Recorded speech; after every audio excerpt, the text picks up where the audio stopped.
Ever wondered how pasta gets from a field of wheat to your plate? Today, we're breaking it down, step by step. Let's see how pasta is made. It all starts with just two simple ingredients, wheat and water.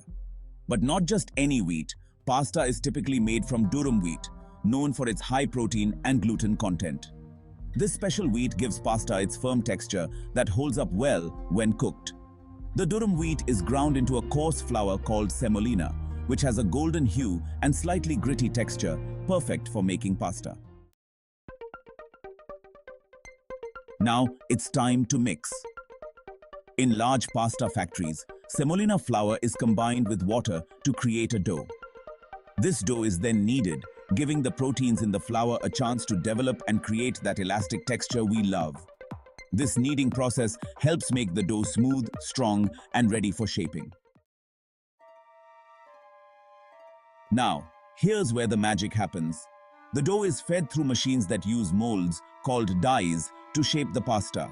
Each die is specially designed to create classic pasta shapes, from long, thin strands of spaghetti to the little bow ties of farfalle.